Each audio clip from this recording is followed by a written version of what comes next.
in reality, COVID is what changed the market here. It changed the supply and demand. Is it really still about skill that is broken out, or going on TikTok and, perhaps being a little bit provocative of some of these people are? The use of social media now is quite powerful. Not everyone can be cut out to be a broker. Do you think the industry has lowered its standards? Then you also then have a massive influx of new agents. So when you bring in that amount of people that quickly, I believe the quality is going to drop. You have to talk to your team itself, or just brokers in general.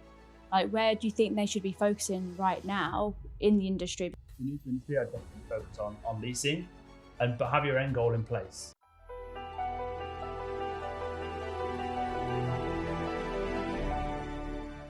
Hello and welcome to our latest edition of NOVVI Talks. I'm delighted to be here with my co-host Jessica, and also with Jason Farr, who is actually our sales director at NOVVI Properties. Now, Jason hasn't been with us that long, but in the short time that he has been with us, he's made a tremendous impact. He's an amazing guy, and I'm really happy to actually be working with him. I hope he's not blushing too much now. Try not to. But look, we're going to talk a lot about real estate. That's why we're here. Hopefully this will interest the viewers. And one of the questions that I have is sort of pre-COVID, post-COVID, same game or a new monster? I mean, what was real estate before COVID? Was it hyped up, or did the pandemic just literally reset everything for us to actually appreciate what we have and hence where we are today? Yeah, I think when you look at where the market was post-COVID, pre-COVID and post-COVID, yeah, definitely some massive differences. I first came out here in 2018, and the market prices were on a downwards trend. So it was very much of a different. The supply was there and the demand wasn't. So you were very much more sort of geared towards your sellers, getting your relationship with sellers. To make sure that you proved to them that you were doing what was best for them, even getting price reductions, no doubt, as well. Wow, that was trying. That was one of the key metrics at the time. Whereas now it's a price reduction is almost unheard of, because it's almost price increases. It's keeping prices at the same level is the goal now. It's funny. I think actually talking about that, that's driven by sellers, isn't it? Yeah. You don't often get an agent phoning up and say, "Hey, I think we should raise the price." It's always the seller that, when you have that conversation, just nudges that envelope a little bit. Yeah, I think it's always, and it depends on the motivation of the seller as well. Occasionally you do get that one agent which might phone up at the right time when you've got an offer on the table and they're going, "Oh, no, I can get you more. And that's when it's sort of maybe from the agent's perspective, whether they can or not is up to the seller's call. But realistically, yeah, it is coming from the seller in terms of the price increase. But the shift in COVID, the UAE did a great job of overcoming that hurdle. If a hurdle is how you want to word it. And it was a mountain, wasn't it? Really? It was, yeah. It was a serious mountain, and it was short-term pain for long-term gain, and it really worked. I remember being sat with my wife in a studio apartment. I was an agent trying to sell without being able to do viewings and to people in what was deemed to be a crisis. My wife was still working as an accountant. I was the only one that left the house in that 4-6 week period where it was very, very strict lockdown, and we had to get police reports and all that sort of stuff. Police reports. Yeah, you weren't here. So Jessica's only been here since Christmas Day, you were saying. Yeah. So she kind of missed all that. Yeah, it was strict in London for sure, but I don't think it was as strict as what it was here. Yeah, it was very much a case of you had to get permits. You had to apply. They made a website. You had to apply for it. Say where you were going, what time you were leaving, what time you were back, what car you were driving, registration for groceries and things. Yeah. But we were using that for viewings. Don't tell anyone. A few of my friends figured out that in that hour gap there was one golf course open up in Ajman. Oh. And in that hour gap you could get to the golf course. No one would say anything on the golf course because it was bringing in some bit of revenue for them. And then you'd apply again. You'd go in the same car. So I would, let's say me and you were going to play golf. I'd apply for it. Not that I ever did that. Of course, I never did. Well, that. I need to say to I the know. camera here, Jason is a very big golfer. So that's why we're talking about real estate. Now, all of a sudden, All of a we're sudden, veering switches to off golf. into the golf. So, yeah. But yeah. So you would sneak off You'd and have sneak a off, and cheeky nine-hole. then you then make the next application, because you're only allowed to do it once every 3 days. So then you then make the next application a few hours later, and then we quickly get back and go, oh, okay, yeah, like we've been here the whole time, and picked up a bag of bread on the way home or something like that. So yeah. But in terms to going back to, I'll bring it back to real estate. I was going to ask more about the viewings. We'll be here for hours. Talking about, coming back to real estate, the shift since COVID, because of how quickly they got out of that, out of the sort of the lockdown. Then we went into curfews, and then it was very much pretty much a free for all. But you had to wear a mask. And wearing a mask as a broker in the summer, in the heat, doing villas when at the time you didn't need to turn diesel on during the summer, and sometimes it was hotter in the villa than outside. For sure. You're walking around with spare masks and stuff.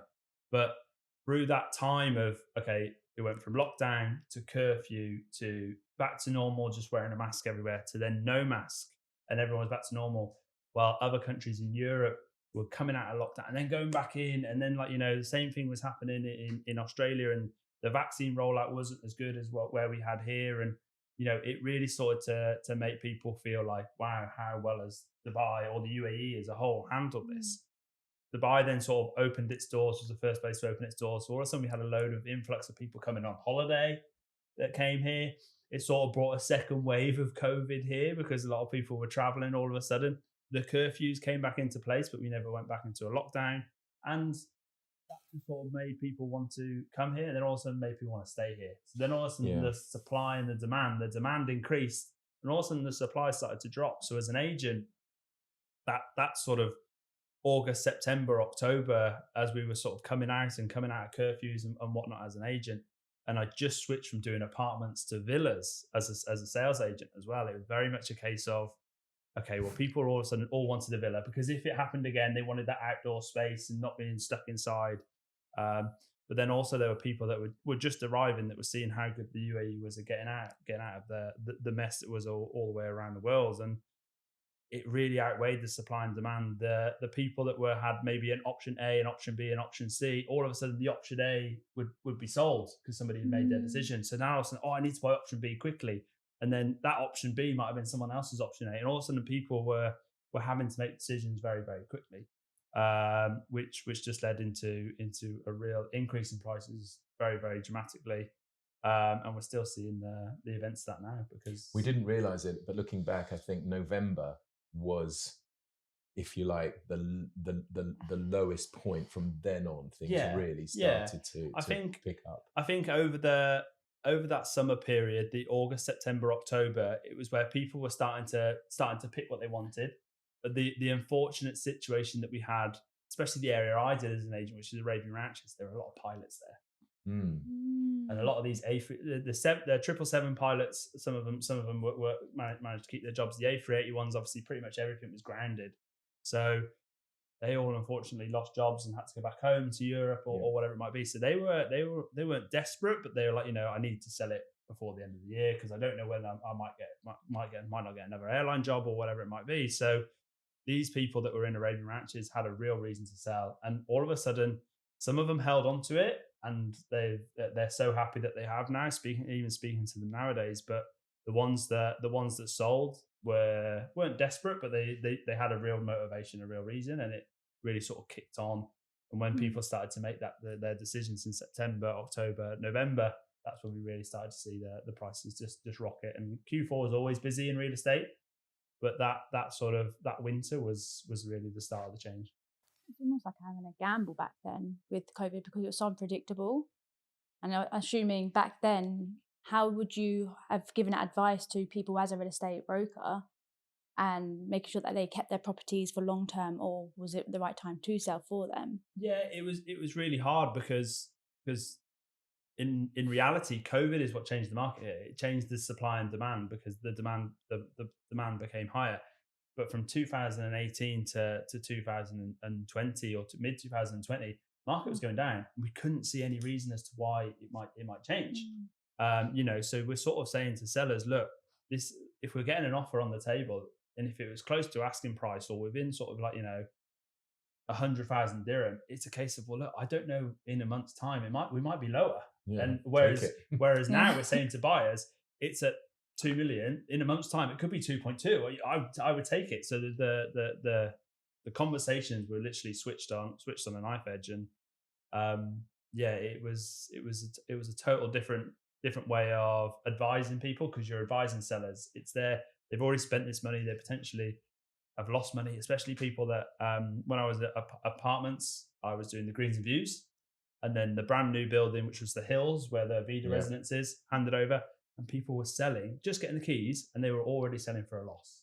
Yeah. And it's difficult conversation to have. You have to be quite sympathetic about it, because these people have bought and been maybe promised higher rents when they bought it 3-4 years ago on which, if all things being equal, they probably would have got. Yeah. So, because I don't want to cast aspersions that the advice that some agents give is all rubbish. I mean, you can only give it based on the information that you time had of there. that day. Nobody knew what was apart from Wuhan, perhaps. A bit controversial. You couldn't predict if the market stayed the same. Then of course they would achieve those prices. But unfortunately, the market dropped, and even nowadays, you've got people that will be giving a value based on today's price, whereas in 2 or 3 years' time, when it comes to handover, it could be even more, it could be even less. It's unfortunately, it's that crystal ball analogy. We wish we all knew, because if we all knew, I would have bought loads of property in 2019 and whatnot. So it's a strange one, but you've got to play the cards that you dealt at the time, I guess. Let's turn our attention now more about the broker.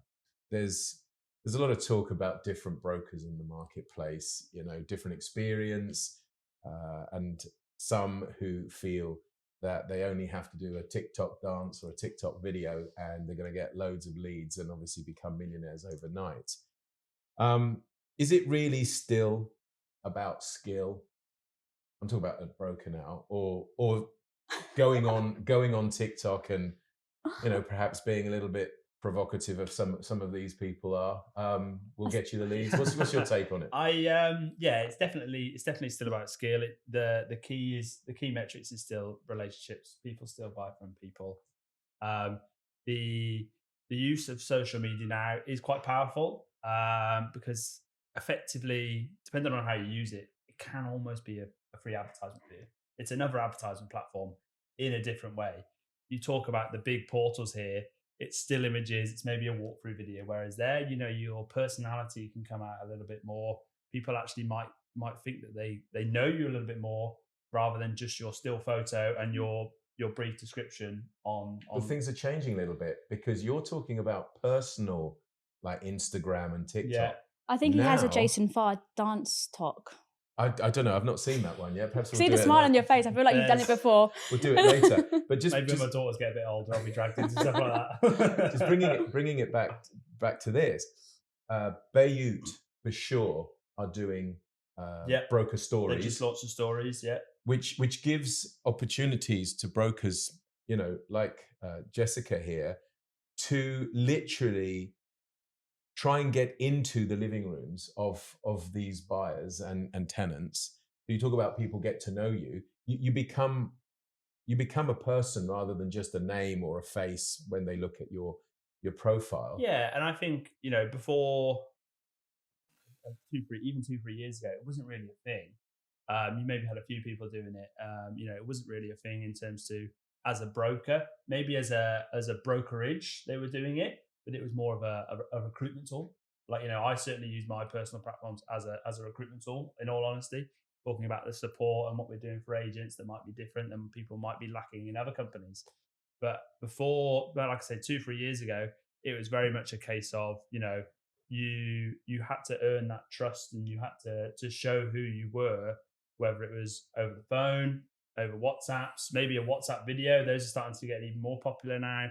Where you're literally sending a personalized video, selfie, little bit cheesy. Something that I used to do in car sales back in 2016, 2017. And you still do, my friend. I still do them. There's no cars behind me anymore. There's no Friday. You've got NOVVI Properties behind you when you're doing it. Friday review. But it's something that even now I encourage agents to get comfortable with it, because you talk about the different levels of communication. You've got the tone, you've got what you're saying, and you've got your body language. On the phone, or on a WhatsApp. On a WhatsApp, you've got effectively none of them. On the phone, at least you've got your tone and what you're saying. But then when you can add your body language in there, like you were saying, you stop becoming that broker and you start to become, oh, that is Jason. That's who he is. That's how he reacts to things. That's, that's his personality coming through a little bit more. And like I said at the start, it's the people buy from people at the end of the day. And that in my opinion, that will never change. I've had people where, and sorry to the brokers that it's happened to, where even for the fact of you turning up to a viewing, back in the rental days of 2018, 2019, they'd be like, I've already seen this one, but the agent didn't show up. He just told me the door was open. But you've come, I actually really like you because you've shown me 3 or 4 options. They offered to me first, but I want to do it through you because you've turned up and I like you who you are. And that is always going to be the powerful thing when it comes to real estate. Yes, the social media side of things will add to that. And I think Bayuk now doing stories, which means the other portals will probably follow on. And I think of something else to do as well, which is great. And it's an all an added bonus for the buyers, for the tenants, to not only confirm that yes, that property is real. They are there. They've done a live video on the Bayut stories that matches up to the photos, so I know what I'm seeing on the photos is genuine. I know that the person is genuine, and it's just going to snowball. But I think it's going to be a benefit to buyers, to sellers, to agents, and to tenants as well. Speak about you a little bit in terms. You're now the sales director at NOVVI Properties. Yep. But you started out as a rental broker, if I remember correct. Rightly. Yeah. So, broker to manager, ambition or burnout? I mean, did you want to just chase that career, or were you tired of chasing commissions and people ghosting you, etc.? Mixture of both. Throughout my whole life, you could say I've always liked that leadership type role. In school, playing sports, I wanted to be captain, and not, Were you ever the captain? What? Were you ever the captain? I was the captain. Yeah. Luckily, of yeah. What, football, rugby, rugby was the rugby captain, which was nice. And then in clubs, got into captaincy as well, which was nice. And I've always liked to lead from the front, set the example, and like to think that people like to follow me as well. I, like anyone, I struggle being told what to do. But I've got a lot better with that as the years come, especially now with 2 daughters. I'm always and a wife, of course. You've got to start with that. Yeah. Oh yeah, I've been told what to do for 10 years now. So that comes hand in hand. But yeah, and then on the burnout side of things, yeah, don't get me wrong. It was I probably left it at the worst possible time as a broker, because prices have increased dramatically. Go up, yeah. But at the same time, and I still look at the houses now that I sold at 3.6 million, which was a great price at the time. Now worth 9, 10 million for exactly the same. Just got to get your team to do it now for you. But I'm like, oh my god, 2 to 4% commission on 3.6 or 2 to 4% on 9 million. I know which one I'd rather, right? But I think naturally I always preferred to lead. And the big decision for me was, and like Mario sort of mentioned, the ghosting, or the extra stress of the potential of potentially not earning. My mindset shifted massively when I found out I was having twins. When I found out my wife was pregnant and I was having twins, for me as a broker, it was a 7-day working week, and we were Sunday to Thursday the working week before they changed it. Yeah. Friday mornings was either in the office or on viewings. Friday afternoon was my only downtime. And at the time with my wife, we'd either go to Atlanta's water park and and use it as chill time, or we'd go to the beach, or we'd go on a brunch with friends, or whatever it might be, or play golf. Did you bring your wife with you to play golf? No. Oh. No. There are certain things you don't bring your wife to, and I would imagine golf is one of them. You know what? I'd love her to play, and I'd love my little ones to play, but whether they've got the patience or not for it, I don't know. We'll have to see. Oh. But yeah, in terms of, and then Saturday. So Friday afternoon was my me time, and then Saturday it was back in the office or a full day of viewings. And I kind of thought to myself, do I want to be doing that whilst having little ones? We opted not to get help. We helped not to get a nanny, not to get maid, because we wanted to be there, and we wanted to do everything ourselves. We wanted the challenge, shall we say? And I wanted to be there. I wanted to be available. At this point, I was in the team leader role, so I was a broker and running a team for Raven Ranches 1, 2, and 3. And and a good opportunity came up to step into a leasing director role. And I wanted that sort of time where, okay, I'm not under pressure on the weekends to go out and do viewings or evenings, and my mood can't change based on one phone call where you've got a price agreed, and when you go back to sign the contract, someone changes their mind. And I didn't want to have that, along with the extra stresses of children, less sleep, all the other sort of extra pressures that come with it. So yeah, took the decision to step further into that leadership role. You make it sound that managing and leadership is easy. Or more so babysitting or leadership. No. It's definitely leadership. There's no babysitting. Maybe occasionally on a few cases, but as a manager, I felt the longer I've done it, the more I felt you're not just there to help with real estate. Mm-hmm. You're a bit of a counsellor. You're a bit of a psychologist. You have so many different hats that you have to use. And I think what's really helpful is that I've been there as a broker, so I can relate to it a lot of times. I've also obviously now been in management for a few years, so I can relate to other people's experiences. And it's very much a case of I've realised that people learn differently, and that comes back from my teacher training days, where everyone's a different type of learner. Some people need a hand on the shoulder, quiet, coffee. Okay, let's step away from the office. Let's do it this way. Let's talk about what might not be working, what might be working. But then some people need a bit more of a shake, and no, this is what you need to do. Here's your targets. You need to do all of this and tell them by the end of the day. Some people are a little bit more task orientated. Some people need the softer approach. So and that's kind of come over the years and kind of learning from mistakes and whatever it might be. But yeah, I wouldn't say it's babysitting. It is definitely still leadership, and it's enjoyment of it as well, right? I now get my thrill that I used to get closing a deal when I see people closing their first deal, or maybe see somebody who hasn't closed for a while and they're like, oh, it's end of the world, and then they close, and the thankfulness on their face, and the delight, and almost that weight off their shoulders. And that's where I get my thrill. Imagine how we felt when Abdulaziz started to close.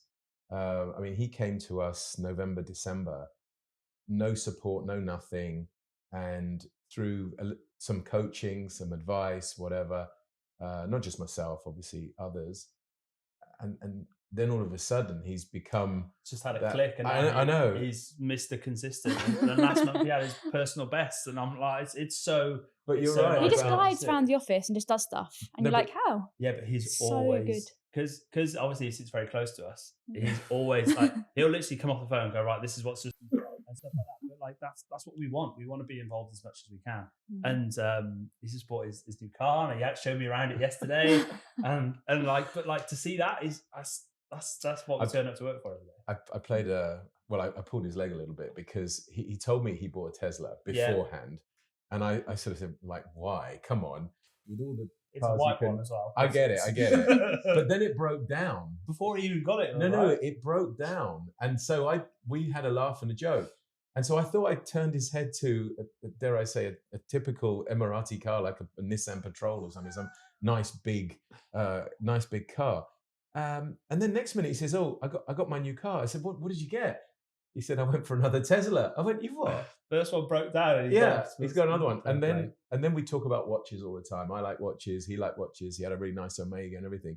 So I said to him, "Well, now that you've got a Tesla, you're going to have to buy an Apple Watch.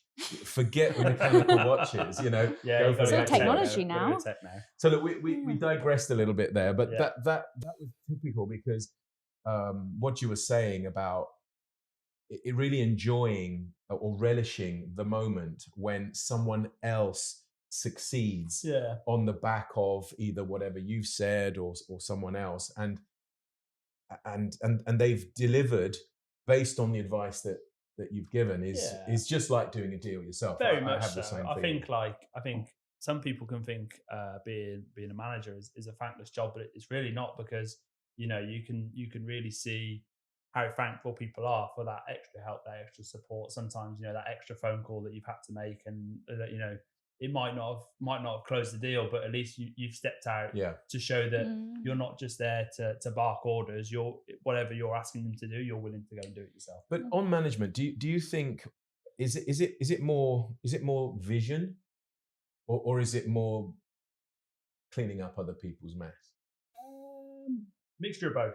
Mixture of both sometimes, depending on what point I'm entered into the mess, shall we say. If it's too late, then it is a case of we need to do a bit of a clean up here. But if it's more so at the start, there's a strategy in place. We can really sort of pinpoint, and just based on my experiences, I can almost now start to predict what's going to happen. If you say this is what is going to be one of two options, and I think we've had this a couple of times, Jess, We've had it as well, a few right? times. Whereas you've gone, how did you know it was going to happen? And my answer always is, it's not my first day. Honestly. So it's not his first rodeo. No. Exactly, right. So You've got to go for so experience now. So it's about making sure that the agent trusts you as the manager to allow you access early, not when it's a case of, I've messed up here, now I need to go and get Jason involved to help try and salvage something from it. It's more of a case of, okay, I know that if I speak to Jason or my manager, I've got more. So and that's what we want. But it also shows that history repeats itself. Yeah. So I mean, he's been at the coalface as a broker, so he's walked the path that you're walking on right now. And so when you say, how did you know that? Yeah, it is an initial not shock, but surprise. But people make the same mistakes, and I'm not talking about necessarily brokers. No, there's I'm just talking so about many buyers mistakes. and tenants and things. Yeah, it happens all the time, right? We were talking about it the weekend. It was a case of, we were talking about one of your rental deals, and it was the landlord was nervous because the last tenant agreed the price but didn't end up going ahead. And he was like, oh, what if that happens again? And the first question I said to you is, have they got passport, Emirates ID, checkbook? And they had passport, Emirates ID, but they didn't have a checkbook, right? Okay, so let's make sure that this doesn't happen again, so we get the checks ready and that sort of thing. So it's hopefully that the agents can learn from my experience, and that's not just my personal experience, but my experience of other deals I've been involved with. I think it's really important, though. I think from anyone doing real estate itself, always have a supportive manager, and I think in NOVVI we have that, and I think that's really lovely. But I think also it can come down to the broker itself, and not everyone can be cut out to be a broker. Do you agree, or is that too harsh?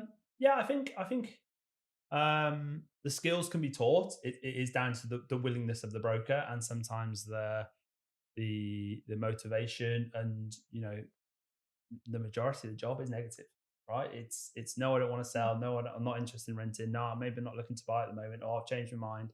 Okay, and it's overcoming that.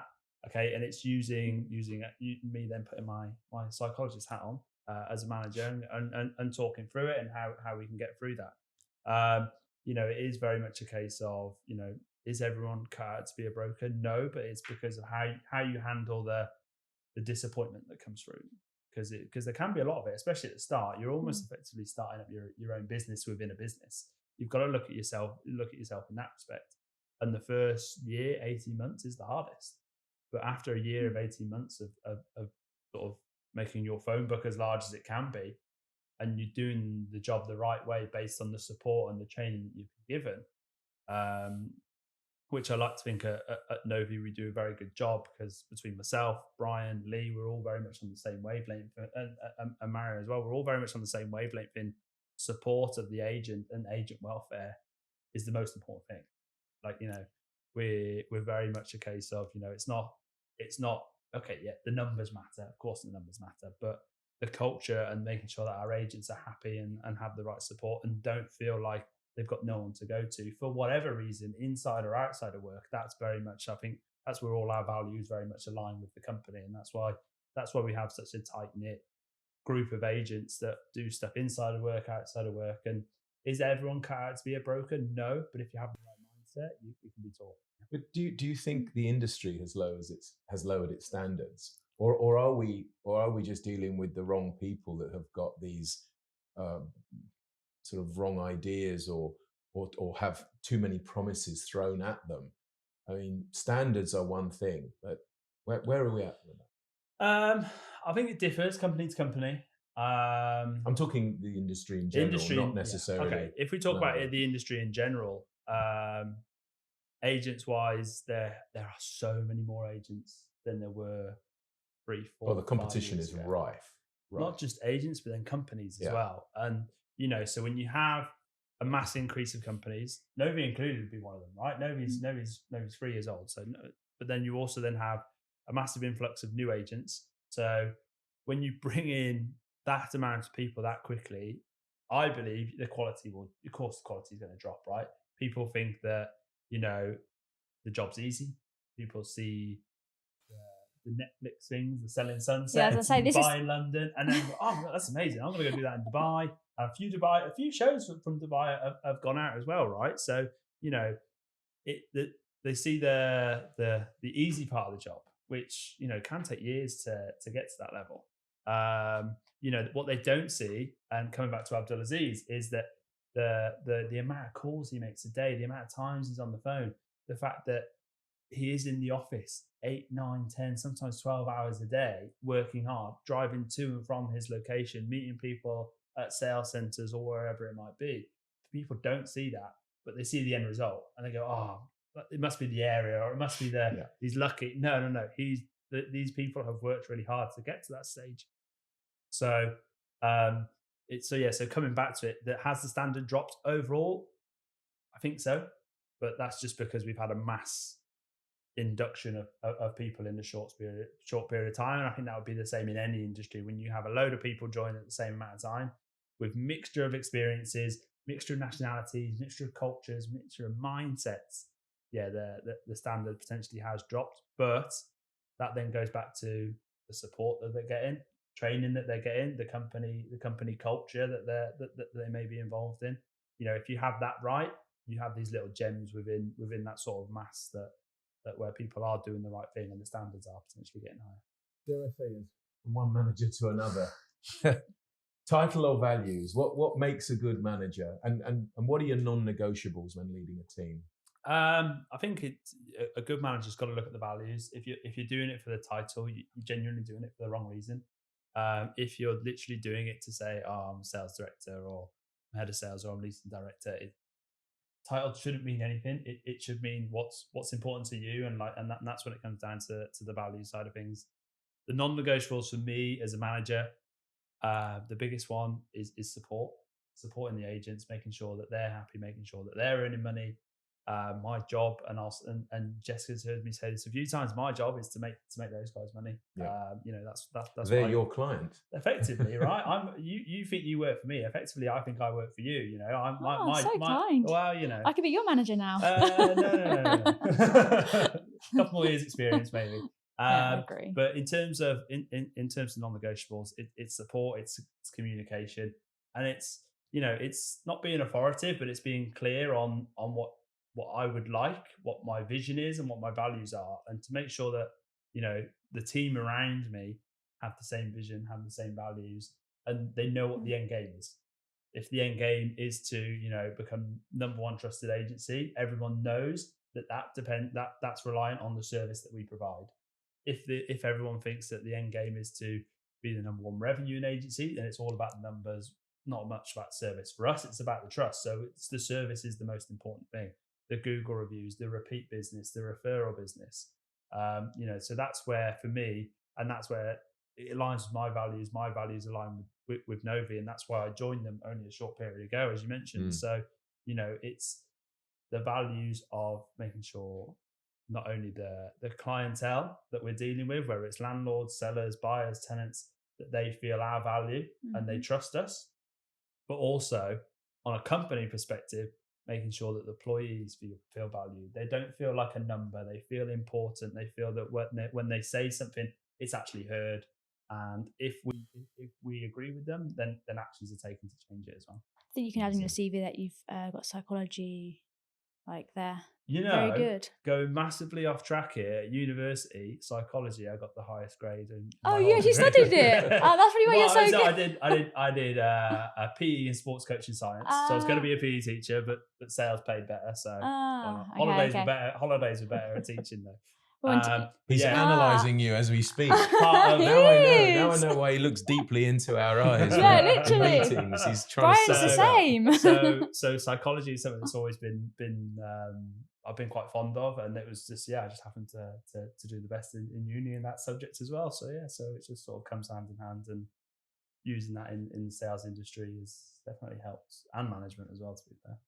Good. I actually have a question, more so talking, if you were to talk to your team itself or just brokers in general, like where do you think they should be focusing right now in the industry? Because you mentioned that you went from uni to become a PE teacher, but you came to do sales itself, and maybe money is part of, obviously, it's always a small goal for everyone. But would you say leasing, off plan, sales? What's the direction? Depends on the person. In my opinion, I've seen it many times. If you're new to industry, even if you've got a sales background, I had a sales background. I was a car salesman. It's all on volume. Still went into leasing first because new city, new culture, new industry, totally new job, new companions, whatever you want to say. So, if you're new to industry, I'd definitely focus on leasing, but have your end goal in place. So, my goal was, okay, I'm going to do leasing for 12 months. Originally, back in 2018, I'm going to do leasing for 12 months, I'm going to do sales for 12 months, and I'm going to make my fortunes and go back home. 8 years later, still here. Like many people, it happens all the time. But have those sort of career steps and career goals in mind. If you were in a sales industry, even like I was myself, or if you're in Dubai, then if you've got that experience, potentially there's route to go straight into a sales or an off-plan type role. But I'm still a strong believer of you learn the trade very quickly in leasing, because the way I speak to it with a lot of people is that you almost treat it like an apprenticeship. It's where you learn your trade. It's where you learn things a lot quicker. You make mistakes quicker. Or you don't make mistakes quicker, but you can make mistakes that are less. They don't cost you as much. Impactful. Let's put it that way. Impactful is the right word. Well, we have you guys to help us fix off a little problems, right? So if you bring us in at the right time. We did talk about clearing up mess, didn't we? We're cleaners now. Yeah, we're cleaners. See, look, another hat. So when you look at people that are new to industry, we've had a massive influx of people going straight into off plan. Which the off plan market has taken off massively since post COVID, because they realise that supply and demand, so they're trying to bring the supply up, but the demand is increasing as well with it. And a lot of people went straight into off plan and have done very well off of it, and fair play to them. But that comes back to what we were talking about earlier, which is the mindset and the determination.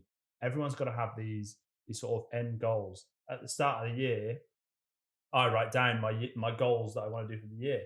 And I was talking to my dad about it because he was here for New Year's Eve, and he was like, "What are your New Year's resolutions?" I haven't got any. I've got these are my goals. I really like that. I'm going to write my goals for the year rather than resolutions. But those end goals for the year then break up into monthly goals or quarterly goals, then monthly goals, then weekly and potentially daily goals. And it's literally, this is where I want to be on the 31st of December 2025. How do I get there? And then working backwards, case of break things down. Very much so. And that can go all the way into detailed, as much as, okay, how many listings do I need to put on each week, which means how many calls do I have to do, which means how many meetings do I have to do. And you can really work backwards. And you can, even if you wanted to do it based on value, say how much gross commission did you want to earn this year? Okay, that's how much is that a month? Okay, so how many deals do I need to do a month to reach that? Okay, the average price is this means what the average commission would be. And then again, so if I need to do 4 deals, I need to probably put on 8 listings, which means I need to be doing 2 a week, which means I need to be doing X amount of calls a day. So we really, really work it back. But that's the level of detail that I think the right supportive manager would go into, rather than, okay, what do you want to do for the year? Okay, cool, good luck. It doesn't quite work. Doesn't help me. But and there's a story that I tell to anyone that is not sure whether to go straight into sales or whether to go to leasing. I had 2 brokers early on in my management career, one from Sydney and one from London, both estate agents back home. They came, started with us, and we sort of said, we sat them both in the room, saying, look, you both got the same idea. You're not sure whether to go to leasing, whether to go to sales. The guy from Sydney said, you know what, I want to go into leasing, I want to learn it a little bit quicker. Not a little bit quicker, but I want to get experience a little bit quicker. And the guy that came from London, no, I'm happy to go straight into sales, got the funding behind me. And so the guy in leasing was in leasing for 5 months, transacted, did very, very well. And he was like, you know what? I've learned what I needed to learn. I think I'm ready to go into sales. The guy that went straight into sales was working hard for 5 months, hit the post a few times with offers, didn't quite get contracts signed. And in the 5th month, they both did their first sale together. Sounds like a tortoise and the It hare. very Yeah, much is, right? it And is. it's crazy. And I'm still good friends with both of these guys today. And and I tell them that I use this example quite a lot. So it's down to you as an individual person. Can you handle going those months with potentially not earning anything, but when the deal closed, it was worth it? Or do you need to consistently Steady close income, to have a steady income? So because it affects your mindset when you're not. Dubai is an expensive place. And then when it gets to sales, you potentially not guaranteed, but you potentially could close a little bit quicker because you've already built up relationships. You've already kind of closed a few deals. So you already kind of get to know the processes. And that was based off of my experience as well, going straight into leasing. I was a car salesman, and it's very much a case of volume. How many cars have you sold this month, this week, today? To then go into a sales environment where actually don't do a sale for the first few weeks, it blew my mind. So I was like, no, I need to be involved in transactions quickly. So again, it's down to the individual person, but I tell that story a lot, and then it makes people go, actually, you know what? I'd rather do leasing because I'd rather have that psychological appearance, going back to psychology, that appearance of I'm consistently earning, I'm getting more confident as the more deals I do. And then when I come into sales, I'm ready to go as well. Building the success. Well, that's a lovely story to perhaps end up on. Yeah. Jason, I want to thank you very much for coming and taking time out of your very busy day. And I know how busy you are. I want to say to everybody, I hope you've enjoyed this episode. Thank you, Jessica, for helping out and co-hosting. Thank you. Great job. We hope you've enjoyed this episode. Don't forget to comment, definitely like, and definitely subscribe. So until the next time, thank you to my host and my guest, and we'll see you very, very soon.